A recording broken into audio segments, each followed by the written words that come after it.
तो चिंटू जी ने काफी अच्छे से एक अपने मैसेज दिए हैं।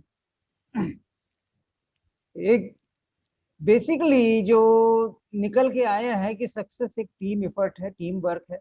अकेले आप सक्सेस हो नहीं सकते, बिना दूसरों की मदद के ये हम ऊपर चढ़ नहीं सकते। दही हांडी फोड़नी है, इनके ऊपर जाकर एक व्यक्ति सक्सेस होता है। वो अगर ऊपर से गिरता है तो उसको संभालने वाले वही 100 व्यक्ति होते हैं। ये जो बात आती है कि ये कौन 100 लोग होंगे, ये हमें नहीं पता। ये कब आएंगे हमें नहीं पता। ये क्यों आएंगे हमें नहीं पता। हमारा काम है हम अपनी बात को कहते चले जाएं, कहते चले जाएं, कहते चले जाएं। जिसको समझ में आएगा वो बटन, वो स्विच दबेगा, वो अपने आप चल के आएगा। एक हमारे और आपके बीच में ये पुल बना है जो एआरएल के नाम का है। सर इसमें जो हमें सफलता मिलनी है वो इस तरह से मिलनी है कि आपको मजबूती हम दें, हमको मजबूती आप दें।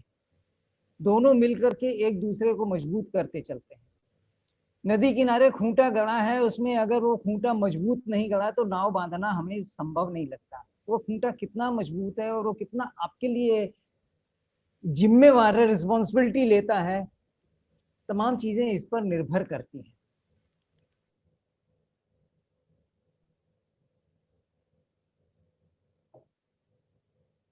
एंड पर अपने लीडर्स को, उनको सुना, वो बहुत मजबूत हैं। और आपका ये विषय जो है यार, हमारा ये प्लेटफॉर्म कितना मजबूत है, आज हमें ये भी देखना है।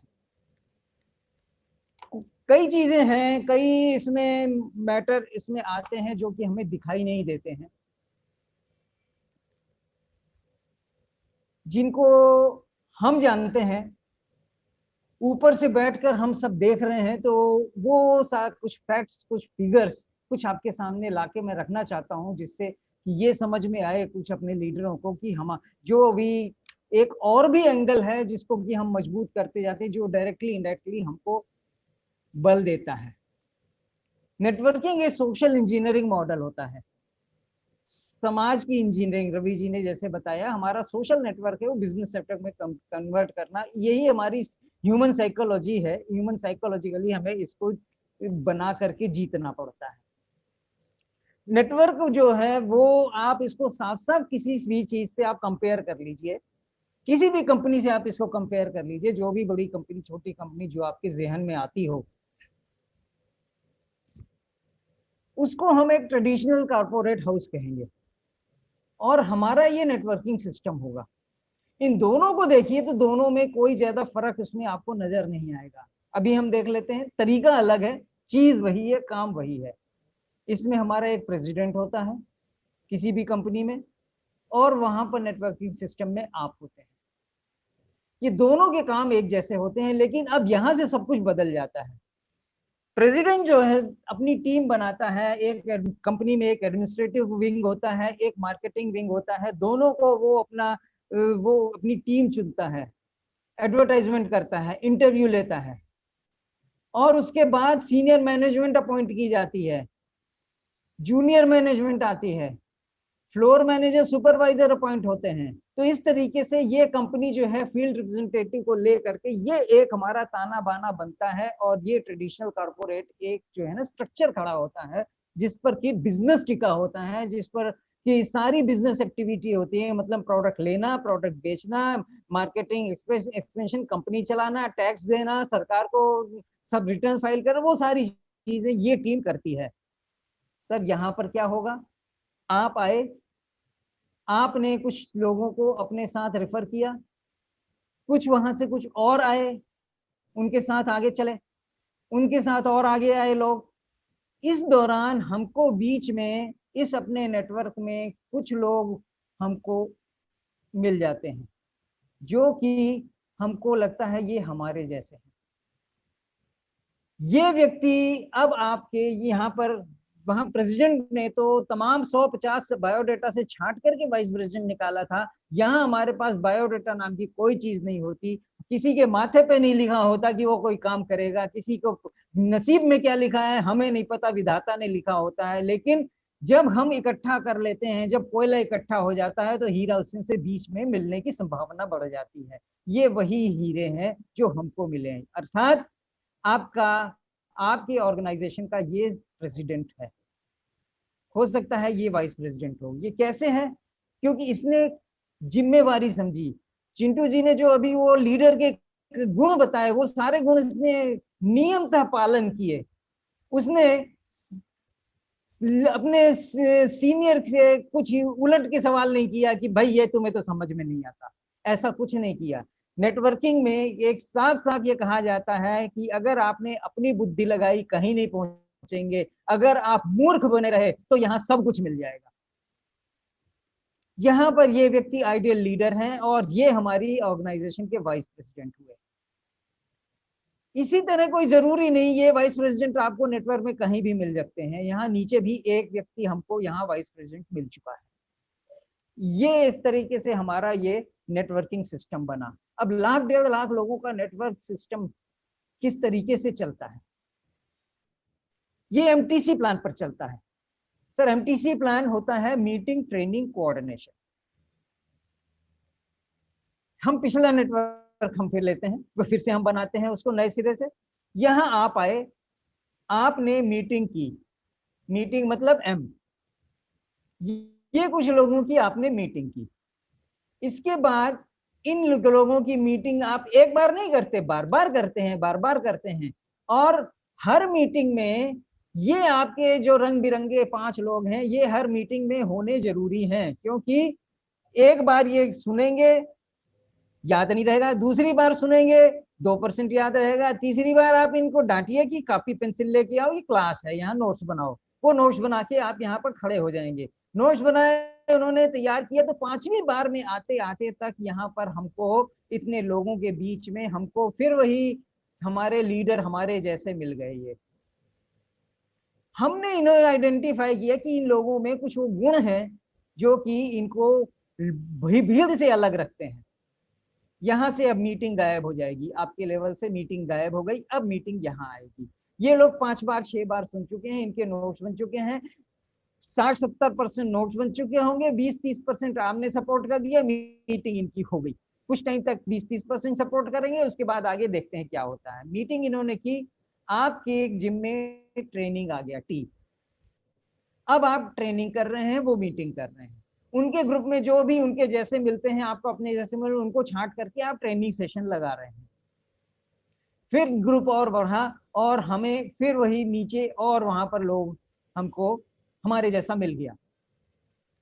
अब मीटिंग यहां से खत्म हो जाती है, मीटिंग नीचे चली जाती है, ट्रेनिंग आपके पास से खत्म हो जाती है, ट्रेनिंग भी मिड वे में आ जाती है और आपके पास आ जाता है कोऑर्डिनेशन।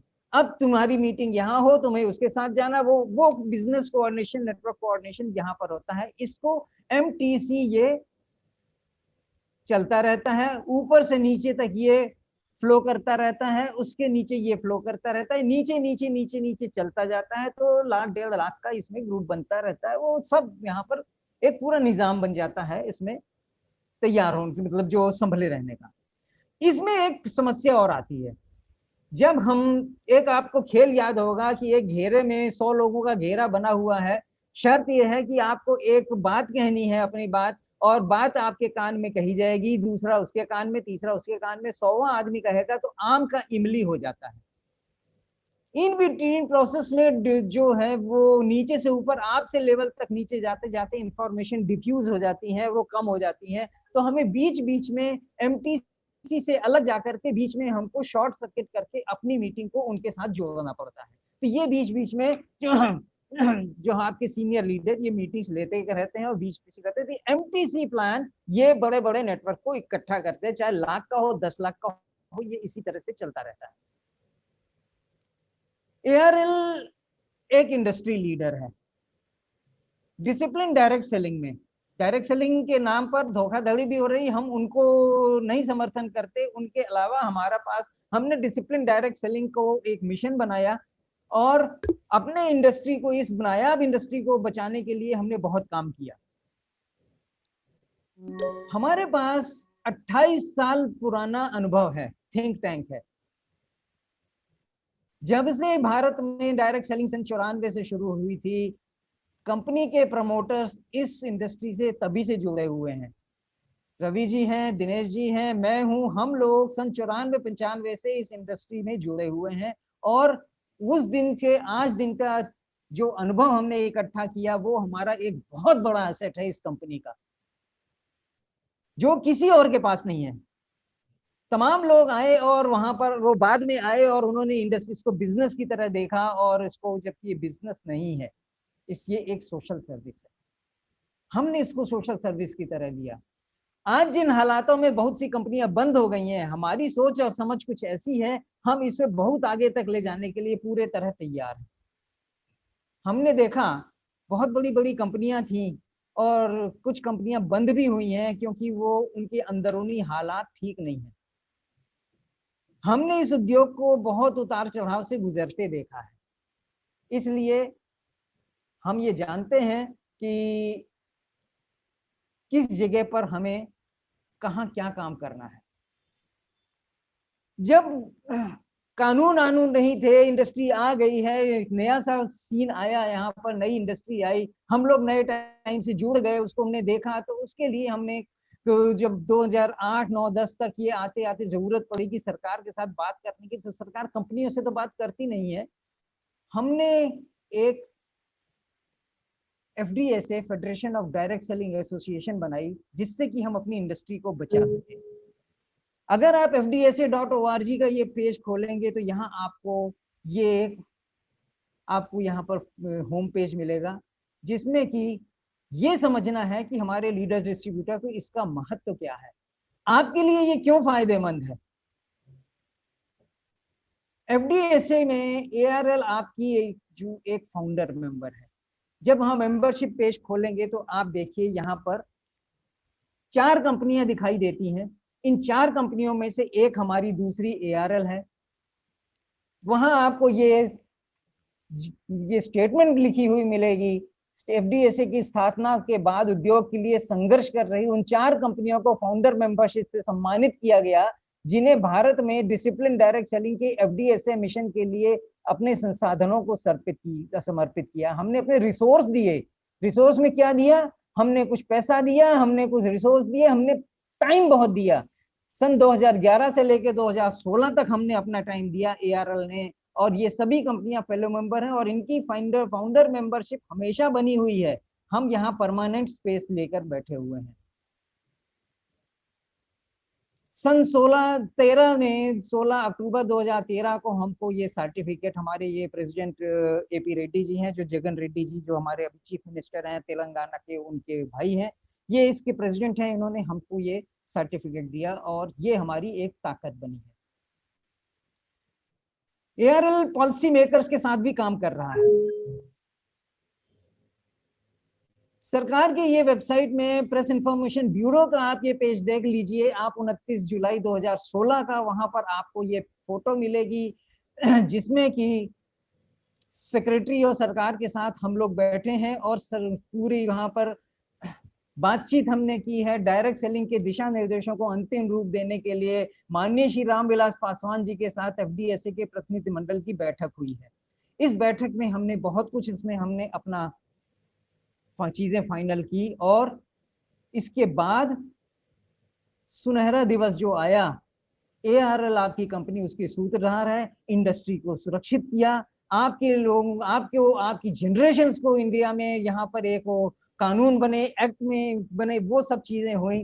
और ये 8 सितंबर 2016 को वो हमारा दिन आया जब ताल कटोरा गार्डन में हमने यहाँ पर डायरेक्ट सेलिंग गाइडलाइंस को के लिए हमने सरकार से निवेदन किया। ये तारीख ध्यान दीजिएगा, 8 सितंबर को ये निवेदन किया गया था, जिसमें हम लोगों ने पूरा एक्टिव रोल निभाया, ये सारी पूरी कार्रवाई की गई और 9 सितंबर को अगले दिन ये गाइडलाइंस जारी हो गई। इससे हमारे बिजनेस को बहुत बड़ा एक बल मिला। इसमें आप देख रहे हैं दाहिनी तरफ, ये हमारे जाकिर हुसैन जी हैं। अगर ये ना होते तो आज हमारी हालत इंडस्ट्री की इतनी अच्छी, इतनी सुरक्षित ना होती। जब कोई हमारी बात सुन नहीं रहा था तो मिनिस्ट्री में इन्होंने हमको बताया, आइए बैठिए, हम बताइए क्या करना है। हमारा पूरा एआरएल का प्लान समझा, हमने इनको समझाया। और ये जाकिर हुसैन जी सर कहीं दूर के नहीं, आपके आरा जिले के हैं, बहुत सिंपल व्यक्ति हैं। आज इन्होंने इतना काम हमारे लिए कर दिया है कि आज हम बहुत सुरक्षित हैं। और हम लोग एआरएल में को इसकी पूरा पूरा हम इसको सरोकार दे सकते हैं, हम क्रेडिट दे सकते हैं। इंडस्ट्री में एआरएल के बराबर आज कोई नहीं है। जितना काम हमने किया है उतना किसी ने नहीं किया है। कंपनियां, कई कंपनियां हमसे आगे जरूर दिख रही हैं, लेकिन लंबे के सारे गुण एआरएल में हैं। डिस्ट्रीब्यूटर को के सबसे बेहतर फाइनेंशियल मॉडल दिया है। फाइनेंशियल मॉडल में अभी आपके सामने चिंटू जी ने जिक्र किया कि 52% डिस्ट्रीब्यूशन में जाता है। सर 52% डिस्ट्रीब्यूशन में चला गया, प्रोडक्ट कॉस्ट और उसकी लॉजिस्टिक कॉस्ट भी कुछ आती है, वो 35% के करीब होती है।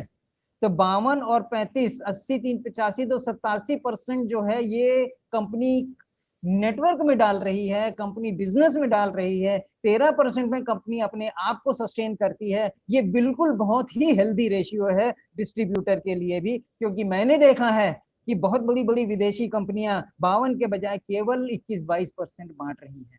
हमारी कुछ देसी कंपनियां जिनके नाम आप रोज सुनते रहते हैं, वो 35-36% से ज्यादा नहीं बांटती हैं।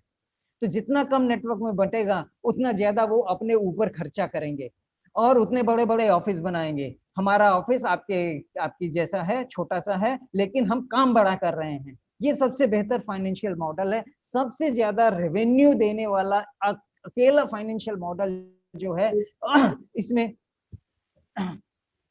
जो दिया गया है, ये सोच के दिया गया है कि ऐसा हम जितना करेंगे उतनी लंबी रेस हम खेल पाएंगे। डायरेक्ट सेलिंग को हम एक सोशल जिम्मेवारी समझते हैं। कारण इसका क्या है कि आपके जो लोग आए हैं, जो लोग अभी आपको आएंगे, उनको मैं नहीं ला सकता, उनको आप ही बताएंगे। उनको हम बिजनेस के रूप में नहीं ला रहे, उनकी हम कंपटीशन में नहीं खड़ा होना चाहते, वो हम उनको मदद करना चाहते हैं। वो अगर उठेंगे तो डायरेक्ट सेलिंग ऊपर उठेगी। इंडस्ट्री के लिए हमारा दूरगामी सोच का मॉडल है। आज इंडस्ट्री एआरएल मीन्स इंडस्ट्री, ये आज स्थिति हो गई है। हम कुछ भी करते हैं, लोग हमारी तरफ देख रहे हैं।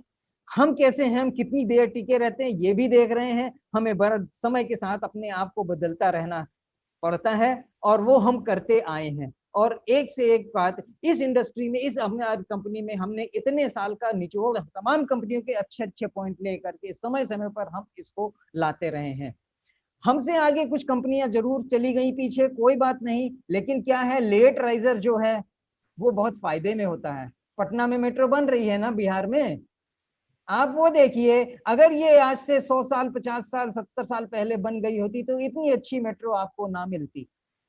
जो लंदन और पेरिस में है वो बहुत पुराना मॉडल है, वो फंस गए हैं, ना वो बदल सकते हैं, ना उसका कुछ हो सकता है। उसमें सफोकेशन बहुत होती है। हमारी स्टेट ऑफ द आर्ट है। ये लेट राइजर के ये फायदे हैं। आज इंडस्ट्री में एआरएल के सामने बहुत सारी अब दूरगामी सोच का मॉडल है। इंडस्ट्री के लिए हम समर्पित हैं और सपनों से समृद्ध तक इसमें हम एक लंबा काम करने के लिए पूरी तैयारी किए हुए। दोस्तों, डिस्ट्रीब्यूटर एंड पर मजबूत है, लीडर हमारे मजबूत हैं। आज हमने आपको ये बताया, आपका प्लेटफॉर्म भी बहुत मजबूत है और आपके लिए समर्पित है। तो रवि जी अब आगे बताइए। Thank you sir, success thank तो यू, है ही है। धन्यवाद गुप्ता सर, धन्यवाद, थैंक यू।